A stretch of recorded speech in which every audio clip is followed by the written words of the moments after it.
read a book years ago called Africa and the Blues. And I was once in a Tijani Zawiya in Mali. I was, I think, 19 years old. And they started singing this song, and I was thinking, where have I heard this before? And I realized it was American music. It was literally what they call a Bo Diddley beat. And it really struck me as just so strange and familiar at the same time, hearing these people singing La ilaha illallah, which a lot of people don't know is actually a 4/4 beat, which is the basis of most American music. It's usually 3/4/4/4. Sometimes you get into some jazz, like 6/8 and things like that, but it's generally a 4/4 beat. So you have La ilaha illallah, and it's 4/4 beat. So you hear that, na na na na na na na, La ilaha illallah, and that's right out of the African slaves that came here. And in this book, Africa and the Blues, one of the things they pointed out, it was a musicologist from Germany that did this, and this is something I think Sylvian Diouf points out also, is that there was so much suicide on these ships that they started bringing these itinerant African musicians that would do dhikr, inshad, on the ships to keep people's spirits up. Right? So this comes into America, and you see the influence of it in the Mississippi Delta, which is where a lot of the slaves arrived. In fact, back in the 1920s, there was a blues band from Mississippi called the Mississippi Sheikhs. So anyway, as a little side, I just want to say, I don't feel like the main speaker. I think the main speaker preceded me. Amir Suleiman, what an incredible gift. And the artifice that goes into that, if people think that this stuff is just, there's inspiration undeniably, but there's a lot of really incredible hard work in the craft. And one of the interesting things about this tradition of spoken word is that it's really added a third type of speech that the Arabs identified very early on. So traditionally the Arabs had nathar and nadam, prose and poetry. But there was a third type of speech that they called saj'a, which is very similar in Arabic to what we just heard. And it was a type of inspiration. In fact, somebody once began to spontaneously recite saj'a in front of the Prophet after he recited some Quran, and he just said, stop. Because there's a relationship to poetry and revelation, which is why many prophets were accused of being poets. And the Arabs accused the Prophet ﷺ of being a poet because of the relationship between the two. Because inspiration is very similar to revelation, and a true poet is inspired. A true poet. I mean, there's a lot of people that write verse, but a poet, like our brother Amir Suleiman, is an inspired person who's coming up with things that really, in essence, they're kind of a conduit for those words. And it flows from in fact, the Prophet ﷺ once, when Hassan ibn Thabit was reciting some poetry, he said, Ahju, recite this poetry because the mushrikeen, that it really affects them. And then he said, Ayyadaka bi ruh al-Qudus, may God inspire you with the Holy Spirit. So, and that's where it comes from. It's all coming from these angelic realms. So I would like to talk tonight a little bit about, I just push on the main, Bismillah. So Bismillah ar-Rahman ar-Rahim. We begin everything with Bismillah ar-Rahman ar-Rahim. There's a lot of debate on what that ba is, but it's definitely a ba al-isti'ana, nasta'inu billah.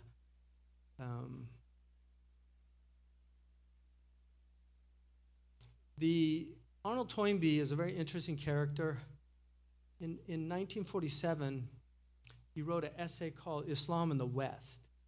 And this essay is a very interesting essay because he talks about this awakening that's going to happen in the Muslim world, and he talks about fanaticism will arise out of three places probably: Afghanistan, Yemen, and Saudi Arabia.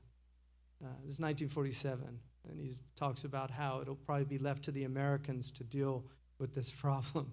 One of the things that he said, though, was that pan-Islamism is dormant, and he was a great historian, so he really knew about pan-Islamism, this kind of spirit. Yet we have to reckon with the possibility that the sleeper may awake. If ever the cosmopolitan proletariat of a westernized world revolt against Western domination, and this is a lot of what's happening right now. There's a lot of people, the Chinese are fed up, the Africans are fed up, the Indians are fed up. There's a lot of people just fed up with the Western power that's existed for so long. And he talked about that the Muslims could take up a kind of anti-Western leadership and evoking the militant spirit of Islam. And he talked about the possibility of a race war, which was very troubling. I don't agree with this vision. I think I would prefer to look at it like the Prophet ﷺ said, أَصْحَابُكُمُ الرَّوْمَ مَا دَامَ فِي الْعَيْشِ خَيْرٌ. Your companions are the Europeans as long as there's good in the world, which is related in Kanz al-Ummal. And Mustawrad al-Qarashi, he said once in the presence of Amr ibn al-As, he said, تَقُومَ السَّاعَةُ وَالرُّومُ أَكْثَرُ النَّاسِ. The Prophet said the end of time won't come until the Europeans are the majority of people. And Rome is Europe. If you look at Rome's sacred history, all of it goes back to the Aeneid, to Romulus and Remus, to the foundation of the city of Rome. The Venerable Bede, in his history of England, says that the English people came from Rome. So the Prophet called them Ben al-Asfar, the white people. And they're a very powerful people historically. Their great gift was in organization. The Roman cohort was 12,000, and the Prophet said 12,000 people will never be defeated for lack of numbers. I suspect that he was looking at the Roman legion, that's where that number came from, because they were indestructible as a military force. But when Amr ibn al-As heard that hadith, he said, "Absir ma taqul." Think about what you're saying. He said, "Wallahi sami'tu min Rasulillah." I heard it from the Messenger of God. And he said, if that's true, they have four beautiful qualities. He said, "Hum asra'u nas." He said, "Ahlamu nas 'inda fitna." They're the most forbearing of people during civil strife. And he said, "Wa asra'uhum ifaqatan ba'da musibah." And they're the quickest to recover from calamities. And then he said, "Awshakahum karratan ba'da farra." And they're the quickest to return to the battlefield after fleeing from the battlefield. And then he said, وَخَيْرُهُمْ لِمِسْكِينٍ وَيَتِيمٍ وَضَعِيفٍ. And they're the most kind to the poor, the orphans, and the handicapped.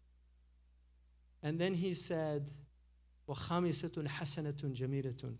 And they have a fifth quality that's especially beautiful. أَمْنَعُ النَّاسِ مِنْ ظُلْمِ مُلُوكِهِمْ. They constrain their rulers from oppression more than any other people. So he was looking, if that's true, that the Europeans are the majority people, and Ahmed ibn Hanbal said, because the majority people would be imitating them. بِالتَّشَبُّهِ. So he said, if that's true, he chose to look at the good qualities of the people, and this is calling people to the better angels of their nature. This is what Martin Luther King did, and anybody who's ever really been able to effect change in this civilization has done it by calling the people to their higher selves, not calling them to their lower selves, or reminding them of how despicable they can be. And this is something that our Prophet was especially gifted at. مَنْ دَخَلَ بَيْتَ أَبِي سُفْيَانَ كَانَ آمِنًا. A man who fought him for over 20 years. It's amazing. He had the gift of winning over his enemies and making them his friends. It's much better than destroying your enemies or suffering a defeat at their hands. So I reject that vision and would like to look at another possibility. America's First Principle, this is a rough draft of the Declaration of Independence, which shows you that a lot of work goes into a good piece of writing. People think Thomas Jefferson just wrote it out. He actually, it originally said, he took Locke's formula that said that, that are endowed by the Creator with certain inalienable rights or unalienable rights, among which are life, liberty, and the pursuit of property. That was in the original draft. He thought, it's a little too materialistic. Let's put happiness. He went with Aristotle, the eudaimonia, right? Happiness. We all want happiness. So, and then we have the Constitution. These are the first principles. First principles get to the axioms of a culture. If you look in the Constitution, Article 1 is that the Congress shall make no law, and this is the first article. This came after this was an amendment to the Constitution because people were worried about rights being infringed upon because that's what Britain had done to them. So they wanted to ensure. So they made these articles. And in Article 1 here is that there are 5 freedoms.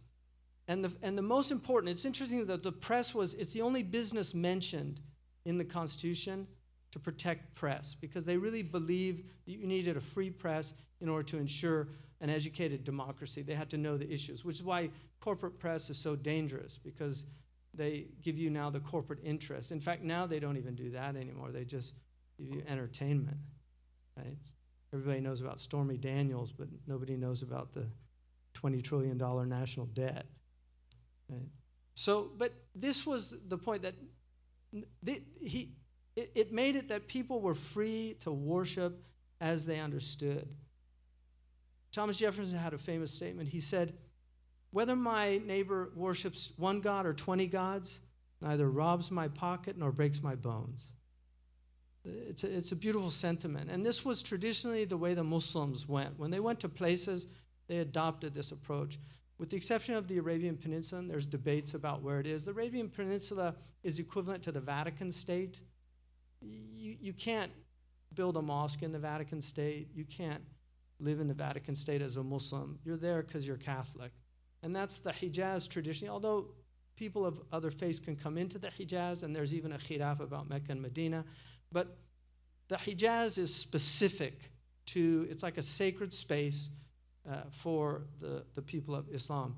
And so the intellectual origins of toleration in the Western tradition, because historically the West was not tolerant. Unlike the Muslim tradition, which has bleak periods, it's undeniable.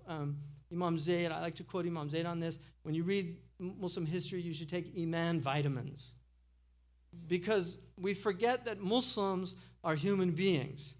It's like right now the Catholic Church is going through, I want to tell my Catholic brothers and sisters, we know what you're going through, because people, they think now Catholicism is pedophilia. They think Islam is terrorism. Catholicism is not pedophilia. Catholicism is St. Thomas Aquinas, it's St. Augustine, it's Julian of Norwich, it's Master Eckhart, it's John of St. Thomas. Brilliant tradition, great intellectuals. But it has fallible people now running the institution. We have a president right now who a lot of people are embarrassed about. I was in Rome, and I saw a cardinal. He asked me where I was from, and I said, California. He said, oh, the United States. I said, yeah, these days I like to say California. And then I said, we're a little embarrassed about what's happening in Washington. He said, we're all embarrassed, my brother. So the whole world is embarrassed, right? So anyway, I don't want to trash Trump tonight, but we have to remember that the presidency is an institution that's not necessarily an individual that embodies it. We've had terrible presidents in this country, and we've had some good ones, but it's an institution, and that's the nature of religion, is that it's fallible human beings attempting to practice and oftentimes falling short. And so when you read Muslim history, there are periods of persecution. The Jews were persecuted in Andalusia in Spain at one period. In fact, Salahuddin al-Ayyubi took in Maimonides, Musa bin Mamun. He had to flee persecution in Spain, and he went to Egypt, and he was taken in as a refugee in Egypt. He actually became an advisor to Salahuddin and his personal physician. So John Locke and Hobbes were influenced by this man. Edward Pocock is a very interesting character. The Pocock Library in Oxford has 400 Arabic manuscripts that he brought from Aleppo because he studied for 4 years in Aleppo and he became a scholar. This was the personal teacher of Locke. So Locke is considered one of the most influential people in terms of what influenced the founding fathers of this country. And John Locke was very intrigued by Islam. In fact, he was actually thinking about pursuing the Arabic studies, and he was convinced not to do that. But the point is that he studied the system of the millet system. And if you look at the Treatise of Toleration, which John Locke, he uses the Muslims as a case study in there. But what's very intriguing is that the first Edict of Toleration in the West came from Transylvania, which was under Ottoman suzerainty. So it was a Christian edict that tolerated all sects of Christianity. Before that, if you were other than a Catholic, you were persecuted. And even the Protestants initially persecuted groups that didn't follow their view of things. So the Anglican Church, if you look at this country's history, you had Christians coming here, fleeing religious persecution from Protestants in England. So this is very important that America begins as a place of fleeing for religious persecution. It's very interesting. And religious persecution is a very interesting problem. This idea of forcing people to believe what you believe. And the Quran is clearly, La ikraha fi Deen, which is in Surah Al-Baqarah, is a late verse. And Tahir ibn Ashur says, we should see this verse as abrogating all the verses that would indicate anything else. The Prophet was told, do you think you can convince people? You could force them to believe? You can't force people to believe. And in fact, if you study the Ashab al-Ukhdud, the people of the trench, it's a very interesting story, which is a historical fact. They were religiously persecuted, and that's why Allah judges for them against the Jewish ruler of Yemen in that period, despite the fact that his aqidah was probably more sound. But if you look, so this is a treatise of toleration, which is for religious freedom in that Jefferson, and this was what he was most proud of. Three things. It's on his tombstone. One, that he'd written this Edict of Toleration for religions, but two, that he was the writer of the Declaration of Independence, and the third, that he founded the University of Virginia. These were the things that he really felt were his legacy. So Muslims in America, where do we come in? Well, if you look, the discovery of the Mississippi, this is 1541. And this is a famous painting by William Powell. And I looked this up. Powell said that he based this on the most accurate historical sources that he found. So he based this. And this is one of the things of hidden in plain sight. So if you look at his picture, who's with him there? And this hangs now in the Capitol building. So there's a Muslim wearing his turban and helmet. He's a Moor. Because the Spanish, when they came over, they thought they were going to India, which was controlled by Muslims. And so they always brought translators and Muslims with them. And this is why if you travel around, you'll notice a lot of Spanish names like Alcatraz is El-Qutruz. You have a lot of Arabic names wherever the Spanish went because they had Muslims with them. They called them the Mudajjanun, the Mudakhares. The Mudajjanun were the domesticated Muslims, right? And they brought them with them, and that's why you find in Mexico, you find all these names like Nura and Fatima, and these are names from the Spanish that brought Muslims over, and they were here. So this is early on the Muslims were here. Ottoman armor was discovered in an archaeological dig in Virginia. There's evidence that the Muslims were here before Columbus. These are debated points, and I understand that, but forgotten roots. And there was a scholar that found Arabic inscriptions in several places in the United States. We also know that the Seminole Indians, if you look at their dress, they're clearly wearing West African garments. They're wearing turbans. Askeolah, if you look at a picture of Askeolah, he basically looks like a West African Muslim. So we're pretty certain that they were here. So what were the Founding Fathers' views on Islam? Well, George Sale, and I actually have, there's not that many copies left, but I actually have an original copy of George Sale's Quran, published in 1734. And Thomas Jefferson, this is in Thomas Jefferson's library. And this was the Quran that Keith Ellison was, when he became the first Muslim congressman, he swore his oath on the Jefferson Quran. And symbolizing this, this goes back a long time.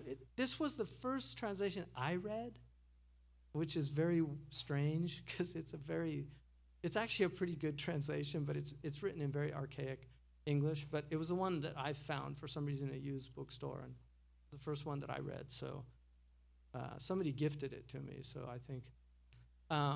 Now, another really interesting character was Henry Stubb, who wrote an account of the rise and progress of Mohammedanism. This book was never published because he was afraid of persecution. He really praises Islam. It was a book that we know was in the library in a manuscript form with Thomas Hobbes. So Henry Stubb was the first European to really praise Islam and recognize that they'd done things that the West had to catch up. In fact, Nietzsche, who's dies in 1900, Nietzsche was writing mostly in the 1870s and 1880s. Nietzsche in the Antichrist actually says that Muslim civilization even makes our 19th century civilization look very late indeed. Like we haven't caught up yet. So a lot of fair-minded Europeans were aware of this amongst the intellectuals. Benjamin Franklin, we heard in Amir Suleiman's poem today. Franklin's an interesting character. He wrote a book he wrote a little pamphlet about the narrative of the massacres of a certain Indian tribe. They killed tens of Indians, including women and children. And so he was very disturbed by this. And there's two great blemishes, I think, on this country that we're still dealing with. One of them is just the incredible mistreatment of the native peoples that were here originally. It could have been very different, and there were enlightened Americans even at this time that recognized that it could have been different. But this is one of the great crises of tawfiq is something that is determined by God alone. And the other, obviously, is the African American and the slavery. Again, you had enlightened people from the very start, but unfortunately, they were a minority. So in this treatise, which is very interesting here, you can see that Benjamin Franklin says he's rebuking these Christians who mowed down these Indians, and he said that Muhammad, when the account was brought to him, applauded the men for their humanity, but said to Khalid with great indignation, "O Khalid, thou butcher, cease to molest me with thy wickedness. If thou profess after a heap of gold as large as Mount Uhud, and you should expend it all in God's cause, thy merit would not efface the guilt incurred by the murder of the meanest of those poor captives." This goes back to an incident where some captives were killed, and when Khalid was a relatively new Muslim, but when the Prophet heard about it, the first thing that he did when he got the message was he turned to the Qibla and he said, "Allahumma inni bari'un mimma sana'a Khalid." I have nothing to do with what Khalid did. And then he immediately got diya money and sent it to pay to the people whose relatives had been killed.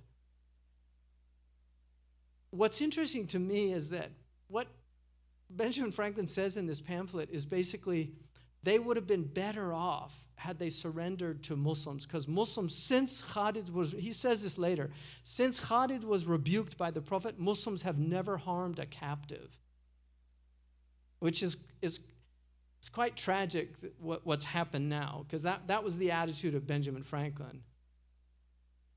And he knew about the captives of the Barbary Coast, so it's not like he didn't have history about this. So,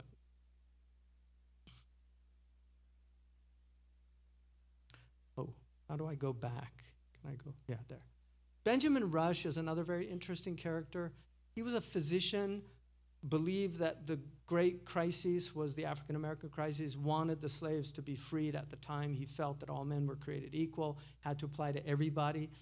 There's a beautiful story. I read one of his books where it was actually an essay, but he talked about how he went to the African American church in Boston and helped build this church. And then he said, we all sat down to the table of brotherhood and ate black and white together.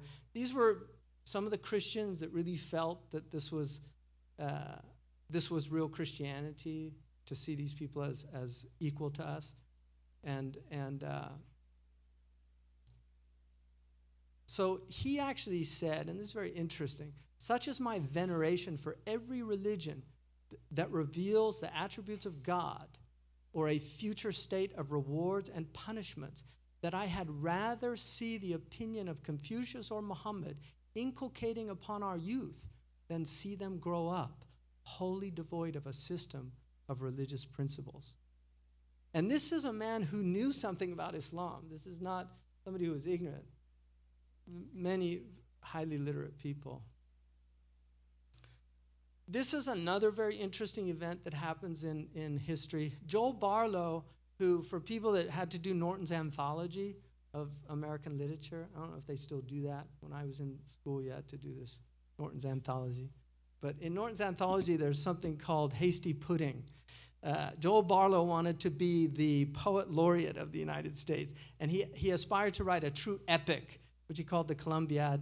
It never took off, but he did have one poem that was famous that's called Hasty Pudding, and he was part of a group called the Connecticut Wits. He was George Washington's ambassador to the North African states, Morocco, Algeria, Tunis, and Libya.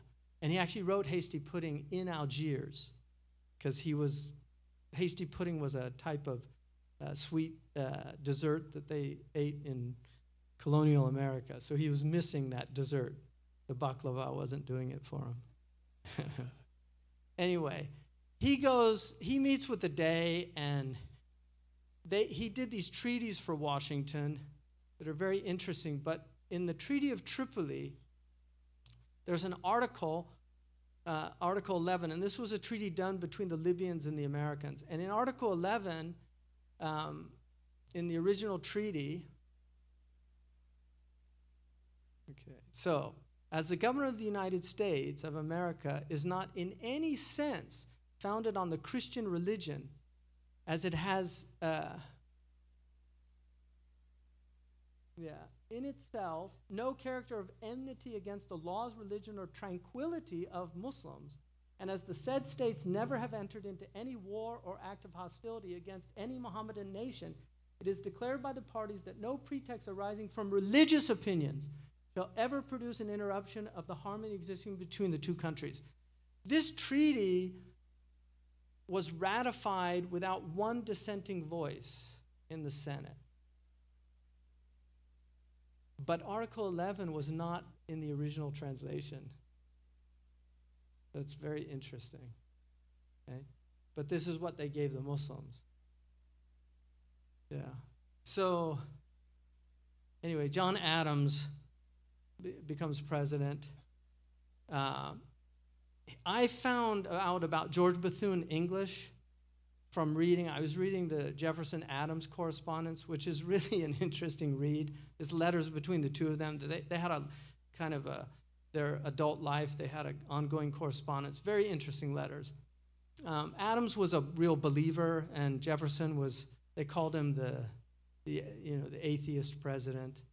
He was a deist, probably. But anyway, I found out about George Bethune English because Jefferson said, I just read George Bethune English's travel log up the Nile. And in the footnote, it said, George Bethune English, an early Muslim convert to Islam, an early American convert to Islam. This was his PhD, not PhD, because the highest degree at this point in America was the master's. They brought the PhD from Germany. It was a research degree, right, for specialization. The Grounds of Christianity Examined by Comparing the New Testament with the Old by George Bethune English. He got a master's with honors from Harvard. And in it he proved, he knew Arabic, Hebrew. Believe it or not, Arabic was taught at Harvard in the colonial period. Isn't that incredible? And if you go and look, and this is true fact, if you go and look at the dictionary of Webster, the very first Webster, Noah Webster, all those Webster's dictionary, anybody can, Sam, this is an idea for you. Anybody can do a Webster's dictionary. It's out of copyright. So you just call your own dictionary Webster's, right? He did the first dictionary. Why? Because he wanted to have a spelling that differed from Europe. Hence, we write color C-O-L-O-R. They write C-O-L-O-U-R. We spell jail the way it's pronounced. They spell jail. It looks like Goal, G-O-A-L, even though it's pronounced jail. They say tomato, we say tomato. They say potato, we say tomato. That's why, where's Catherine? South Africans, they do all this. They say things like ranch instead of ranch. Ranch sounds like raunchy. Yeah. So, he wanted to write an American English and standardize it. He wrote a beautiful book that you should read for your children. It's called Webster's Advice to the Young.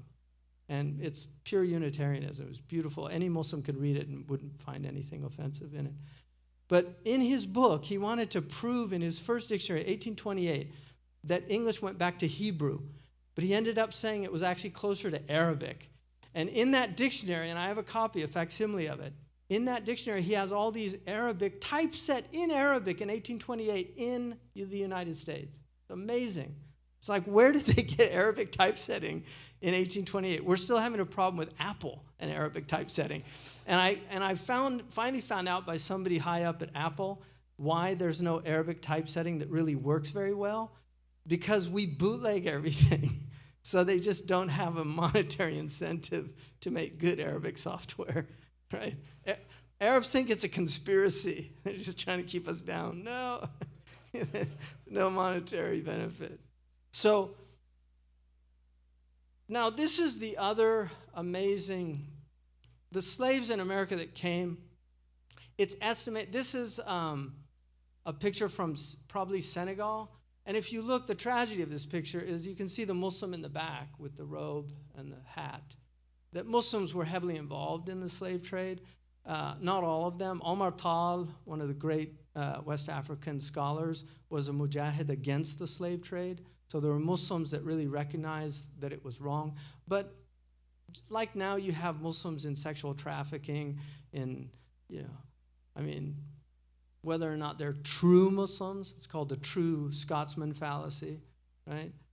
We would say they aren't true Muslims, but they're Muslims and they get involved in these things. Coyotes, you have Mexican coyotes that bring these poor Mexican people over the border. They do the same thing now with the Syrian refugees, and some of these women end up, God forbid, in sexual slavery and things like this. So there's good and bad Muslims, just like there's good and bad people everywhere. But these Muslim... it's estimated, it's obviously hard to prove this, but we know that it's between 10 and 30% of the slaves. And we have documentation. Sylvian Diouf, Alan Austin did a lot of documentation. So we know that out of the millions of people, and this is why the Bahia revolt in Brazil, this was a slave revolt. They were corresponding in Arabic. That's how they were actually corresponding in their messages so that the Portuguese couldn't read it, the Portuguese Brazilians. So there were huge populations of Muslims in South America, in Central America, some in Mexico, and then there were large numbers of slaves that were here in the United States that were Muslim. Yaro Mahmoud is one of my favorite characters. You can see he designed a Nigerian type of hat. So this was a picture that was painted by the man who painted this, Charles William Peel, painted George Washington. And in his own diary, he said he originally intended to. Yaro Mahmoud was a freed slave who lived in Washington during. This was done in 1819, but he lived during the founding of the country. He was known for walking up and down Georgetown, saying his prayers. He was reciting the Quran, which is a very West African thing to do. The West Africans at night, they go out and they do what they call their surat, where they review their Quran. But he was noted to do that. They said he would chant in Arabic his prayers, walking up and down Georgetown. He was very well loved. He'd been he built houses from brick, and he had his own house. He was freed. But Peel said he originally intended to spend one day with him. He liked him so much, he spent 3 days with him when he sat for him, because he enjoyed the experience so much. So you can tell he's got an etched smile on his face. Like he's one of these people that his just the default setting of his mouth was in a smile, which there's not very many people like that. Some people, like Trump, has the default setting of an intense frown or really a scowl.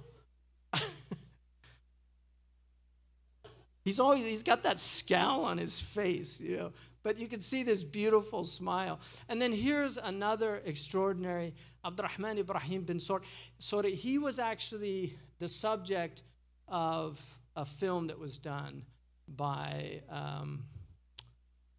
Michael Wolff and Alexander Kronemeyer about the prince. What was it called? Prince Among Slaves. So this was a man who was freed. He went around the country lecturing, raised money, actually got his family freed, and ended up. This man is another extraordinary man, Ayub Suleiman Diallo.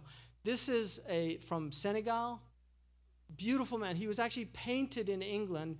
He became a cause célèbre.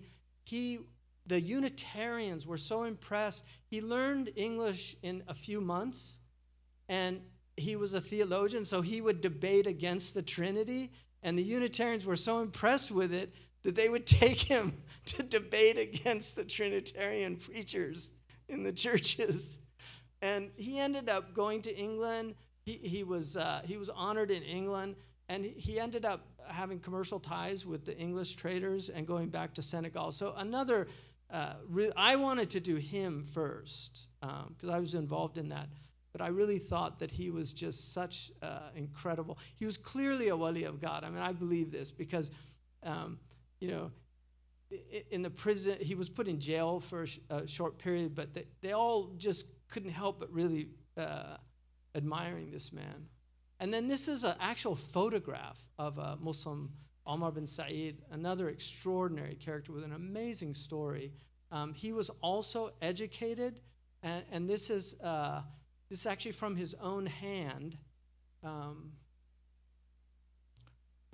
That's actually from Surat Mulk, and it's accurate. So he wrote out Surat Mulk in his thing. George Washington had a character who was kind of a gopher character, Tench Tigman, and in it he asked him to find him some slaves, and in the letter he actually says they can be Christians or Mohammedans or atheists, as long as they have good character. So equal opportunity slavery. As long as they had good character and a nice face, right? That was his criterion. So we have pictures of him. So this is in the actual letter. That's in his own hand. So he says they could be Mohammedans. So clearly there were Muslims that he knew were good people to have on the plantation, I guess. So very interesting history this country has. But here's a picture of him, right? There you see in the back. Right, look at that. That is a little turban on. They called these blackamoors. It was a status symbol to have a Muslim slave. The War of Tripoli is probably one of the great tragedies in American history. Washington did not want a war economy. He did not want a standing army because he did not want the burden of that it would take on the treasury. And believe it or not, the Treaty of Tripoli and Algiers cost the U.S. government at the time $850,000. That was the deal that they paid to the Muslims of North Africa. And that was 1/3 of the federal budget at the time. It's amazing. But Washington did not, he thought it was better to pay tribute than to get into a war economy because he just felt it would really do what it did to the European states, which was create massive debt. So now we have almost $1 trillion budget now it's moving upwards. I think it's about $600 billion, this crazy war economy. So Jefferson, when he became president, he didn't want to pay tribute. And so he said we should go to war with them. So he begins the thing. The U.S. Constitution, one of the things about the Americans is that the technology has always been extraordinary. At this time, the Americans developed ships that were built with oak from Georgia. And they called them Ironsides. And the French and English thought they were made of iron because the cannonballs would bounce off of them. The oak was so strong, it wouldn't penetrate the wood. And so this is why they were so effective. So Jefferson actually had them build these, I think he earmarked for 4 of these ships. And this Edward Preble was the Commodore of the Constitution, and he was tasked with dealing with what they called the Barbary pirates. Now, I want to say, piracy is basically what your enemies do, not what you do. But if you read the Constitution, there's something in there called letters of marque and reprisal. We have some lawyers here, right? Don't we have, who's a lawyer? We have a lawyer. Did you do that in constitutional law? Yeah. What's a letter of marque and reprisal? It's basically permission for private ships to pirate ships of the enemy. So the U.S. Constitution actually grants the right for piracy on the high seas. So this is what countries do. The Muslims were if you had a treaty with them, they didn't attack your ships. But if you didn't have a treaty with them, they would attack your ships. So when the Americans broke off from England, the English pressured the Algeria and Libya and Tunis to actually target the American ships. The English ships weren't being harassed because they had treaties with these. So they said, no, you have to target them, put pressure on them. So this is what happened. Now, this is a very decadent, unfortunately, and we have some Algerians here, so I love Algeria. I studied in Algeria. But the Algerians the government was pretty decadent. I mean, nothing's changed. It's been going on for a while. But Bainbridge actually took the Philadelphia into Istanbul in the Marmara Sea. He goes into Istanbul and he meets with the Ottoman Caliph at the time. The Ottoman Caliph said that he was so happy to see stars in the American flag. He said, we too have stars. And he said, the beauty of this is that there's enough room in this world for all of us, just like there's enough room in the sky for the stars. That's what he told the American. He said, so there's plenty of room for us. And so Bainbridge, though, loses the Philadelphia, and it runs aground on some shoals. And this young man, Lieutenant, he could have almost been president of the United States. But I don't know if people know, but there's cities all over America called Decatur. They're named after, this is the first major hero superstar in early America. This man led a raid on the Philadelphia. It was in the harbor, and they dressed up as Muslims, and they went in pretending they were a Maltese ship that needed help, and so they lined up alongside the Philadelphia to destroy it, because at the time the Philadelphia would be like today having a nuclear warhead or F-16. It was very advanced technology, and it would have really given them an advantage. And so, and here's this most bizarre thing, and this is the weird thing about history.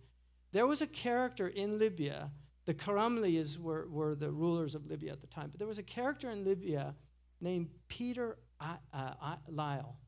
Peter Lyle was a Scotsman, and they had these characters called renegados. These were Europeans that became Muslim. They called them renegados, renegades. The Spanish called them renegado, but it became a term used even amongst the English. Peter Lyle had been impressed by the Americans when he was a young man, and if you know about impressment, it was a horrible thing. If you want to read a good story about it, it's Billy Budd by Herman Melville. But impressment was where they would just come alongside a ship and force people, or they would take people from the shore and just bring them onto the ship. It was basically like a slavery. He had been impressed on an American ship. He hated Americans. He became a Muslim. He actually rose to the level of admiral, and he took the name Murat Rais. So he was Amir al-Bahr, which is where we get the word admiral from. He told the Libyans, the Americans are cowards, they don't know how to fight, just we can deal with them. Big mistake. So this was the beginning of the special forces. So they went in, this wasn't 1812, it was actually before it, but they went into the harbor in Tripoli, dressed as these, and this is Decatur. Preble. But Decatur goes in and leads, it was basically a suicide mission. They actually thought they were going to die, and they were volunteered on a suicide mission. As you know, most Congressional Medals of Honor go to people that died doing something. So there are suicide missions. Suicide bombing is haram, and I've always been against it. But the idea of sacrificing your life for others in war is known to be bravery. So that's what they do. They end up blowing up the ship. And then General William Eaton leads an army of, it's a very bizarre army. This should really be a film, but he leads them across the desert from Egypt. Half of them are Arab mercenaries. He leads them across with this small group of Marines and into Derna in Libya, because the two Karamlis, one brother wanted to usurp the other brother, so he sided with the Americans. And this constantly happens in Muslim history. See this again and again. So he goes across the desert here. This clicker is okay. And then, so this is a picture of the Marines attacking Derna and then raising the flag. It was the first time the flag was raised in a foreign nation. I don't have sound, but it goes, from the halls of Montezuma to the shores of Tripoli. So that's Tripoli. Yeah, that's the Marine hymn. Now this is the Mamluk sword, which actually became the official sword of Marine officers. So they still have Mamluk swords. Very interesting. It was actually given by the Egyptian ruler to the Marine officer. So, and it became the standard for the Marines. So here's some Taliban, right? No, they're not. Those are Americans. That's the Civil War. Both sides they had these, they called them Zouaves from Zouaya. And they used Moroccan designs because they were still enamored of the Moroccan, a lot of the military stuff comes from Muslims, all these designs on the. So, but in the Civil War, they had these Zouaves. They were Americans. They weren't Muslims. But anyway, so we've been here from the beginning, and this is Reverend George Bush, who's the great-great-great-great-grandfather, I think it's 8th or something, of President George Bush, wrote The Life of Muhammad, right? That's amazing. Washington Irving wrote Life of Muhammad. When he deals with the age of Aisha, he just says, he doesn't make any comment about it. He just says, well, it was known that women in the Arabian Peninsula matured early. That was his only comment, because it wasn't shocking to pre-modern peoples getting married at 12 or 13, and there's debates on that. But this is another extraordinary Muslim, Alexander Russell Webb. He had been a consul in Philippines, and he got to know the Muslims in the Philippines. He ended up becoming Muslim. Noble Drew Ali. It's very interesting, some of the African Americans attempting to discover their Muslim roots. This was the beginning of this, and from these type of events, the nation will emerge, which will bring Ellis Island, the first Arab immigrations that happened in the 1890s.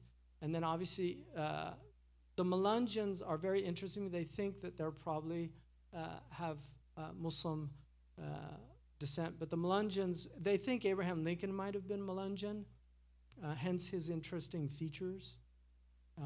Another thing, the Washington Monument, which was in the Washington Monument, and believe it or not, I was told about this by a Turkish historian of Turkey, who told me that on the 14th floor, there is a tughra from Abdul-Majid Khan to the American government. When I went there to film this, we got permission to film. They did not know this tughra existed. And they swore to us that there was no Turkish, this was purely American. And they went up to the 14th floor on the elevator. Sure enough, the tughra was there. They didn't even know this, and there it is. This is in the Washington Monument. Sultan Abdul Majid donated $30,000. It was the largest single donation for the building of the Washington Monument. And on the tughra, it says, he did this in order for there to be peace between the Ottomans and between the Americans as an act. So this is to support the continuation of true friendship. Abdul Majid Khan's clear and pure name was written on the lofty stone in Washington. That's what's written in Turkish. He was so happy with purchasing Winchester rifles that he sent all these Turkish workers, and they built a Winchester factory based on Turkish architecture, which exists to this day. And it's got all this tile and calligraphy. American history is bizarre. Now, the interior, I'm almost done, so I've gone on a long time. And it wasn't anywhere near as wonderful as what we heard before. But interior dome of Thomas Jefferson Building. So on this dome, it gives all of the influences to America. That's what it was meant to honor. All the influences of America. And the only two religions that are mentioned are Islam and Judaism. It's just amazing. So there it is. And they've got a mathematician. So you can see there, Germany, Italy, Spain, these are all influences. England, France, America, Egypt, right? Judea, Greece, Rome, and Islam.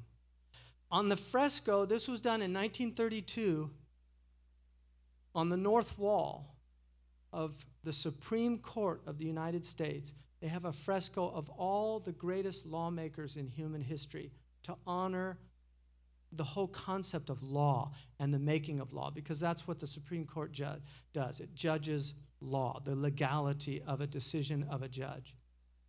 And there is a symbol of Islam, the Prophet Muhammad ﷺ. There were some Muslims that actually tried to, they petitioned to get this removed. which really bothered me. First of all, and that's why the next slide, I want to put this. So there on the North Tree is the great lawgivers is a symbol. It's a symbol of the Prophet Muhammad holding a sword, which is government to enforce the law, and the law together. Because governments need power to enforce the rule of law. But it's very important always to remember, ceci n'est pas un pipe. Right? You guys know French. What does that say? This is not a pipe. What is it? It's just a picture. A pipe is something that you can smoke something with. You can't do it with that, right? It's not a trick question. That's not a pipe. When they draw these pictures, you have to look. If they're doing it like in that case, it was to honor the Prophet, but if it's to denigrate our Prophet, that's not our Prophet. And if you think it is, you're a kafir. Because the Prophet ﷺ, when they attacked him, they called him mudhammam. It's in Sahih Bukhari, which means the blameworthy. They took Muhammad, the praiseworthy, and they made the name mudhammam. What did he say? He said, isn't it wondrous how God removes them away from me? They're talking about somebody named Mudhammam, and my name's Muhammad. So when I hear these people saying Muhammad, that Muhammad's not Muhammad. They're talking about some character named Muhammad. That's not our prophet. His name's Muhammad, right? It's a ha with a shadda over the meme. Muhammad. Sallallahu alayhi wa sallam. That's our prophet, not Muhammad. I don't know who they're talking about. They're not talking about my prophet. So this was a letter of peace and friendship. This is the oldest treaty in the history of the United States of America, and it was to the Moroccans. The Moroccans were the first people to recognize the sovereignty of the United States. That was the Sultan of Morocco. It's the first country to recognize the United States sovereignty. And this has been unbroken. The first piece of land that was given to the Americans in a foreign territory is the American legation in Tangier, which I visited. It's still there. There's an American there. It was the palace of the Sultan who gave it to the Americans to house their diplomatic corps. It was just given as a gift. I'll tell you another story that I didn't mention in here, but it's a very fascinating story. In the 1830s, Sultan Saeed, and this is the same family that rules Oman today. Oman is a very fascinating country because Oman is it's a very old, several hundred years, and they ruled a lot of East Africa, so Tanzania, Mozambique, all these places. So they had an empire there. But he noticed in the 1830s these American ships coming and how powerful they were. So he had an Omani ship built to sail across the Atlantic. He filled it with gifts and, unfortunately, 2 concubines. So he sent, the concubines were for the president. But they show up in the harbor in New York, and these sailors came down with their turbans and their beards. If people see Omanis, they know that. They traditionally had big beards and turbans. And they were a big hit in New York. A lot of people were going down to see this ship. They brought all these gifts. The Congress debated about what to do with the gifts, and this is the beginning of the Smithsonian. They sent the concubines back. So anyway, George Washington, in his farewell address, he cautioned the Americans to observe good faith and justice towards all nations, cultivate peace and harmony with all, religion and morality. Not our religion, but religion and morality. It's nakira, right? Yufid al-umum amongst some of the usuliyin. So this is my hope, that we need to recognize that we have to live together. We have weaponry now that can destroy large numbers of people with literally the push of a button. We're living in a time with just incredible instability, very dangerous times. We're living in a time where individuals can get hold of nuclear materials and really wreak havoc. And we just have to pray. Really, people need to pray. The Prophet ﷺ said that prayer wards off harm. There's three, according to Ibn Qayyim al-Jawziyah, there's three things that dua does. If it's strong dua, it literally will ward off whatever harm's coming. If it's not strong enough, it gets overwhelmed, but it can mitigate the harm. And the third, and this is in a Sahih hadith, the third is that the prayer and the tribulation, they start fighting, and they keep fighting until the Day of Judgment. So the tribulation doesn't come down. So don't underestimate the power of prayer. Ista'inu bis-sabri was-salah. Really seek help in prayer and in patience. But we really need a lot of prayer and patience. Our community is a beleaguered community, but we're also a very fortunate community. We're not oppressed in this country by and large. I mean, the idea that we're oppressed, I think, is a false narrative. We have a lot of incredible opportunities in this country, but the most important thing is that we live our Islam and we practice it, and really we be upright people, virtuous people, because people recognize that. And in a time where everything's falling apart, the poet said, turning in the widening gyre, the falcon cannot hear the falconer. The center things fall apart, the center cannot hold. Mere anarchy is loosed upon the world, and the blood-dimmed tide is loosed, and everywhere the ceremony of innocence is drowned. The best lack all conviction, while the worst are filled with passionate intensity. So we really need to, kuntum khayra ummatin ukhrijat linnas. You have to live up to that. Kuntum is in the past tense, right? But Omar said the only way you can fall into that is to do the conditions. So, Jazakumullah khairan. I want to thank Sam again for this wonderful forum that you're doing. May God give it great success, continuity, perpetuity. May He bless all of you and the people that come here, and inspire us to do similar works and to show who we are by our actions and our deeds. Inna Allah la yanduru ila surikum wala ila alwanikum aw absharikum fi riwaya, walakin yanduru ila qulubikum wa a'malikum. God does not look at your forms or your colors, your complexions, but He looks at your hearts and your actions. And to translate that into grammatical terms, God doesn't look at nouns and adjectives, but He looks at verbs and adverbs, right? And just to give you an example of this, all morality should be based on verbs and adverbs, and false morality is based on nouns and adjectives. So just to give you a quick example of this, if I say a Palestinian killed a Jew, the noun Palestinian should be irrelevant, and the noun Jew should be irrelevant. The question is, what was the verb, killed? And then you need an adverb. Why did he kill him? Right? Justly, unjustly, in self-defense, that's an adverbial phrase.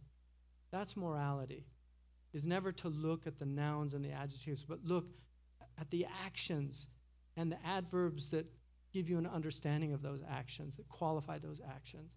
Why? And that's the way, that's true morality, and that's what we need to inculcate. We need to inculcate a morality not based on color, not based on wealth or gender or any of these things, but based on what people do and why they do it.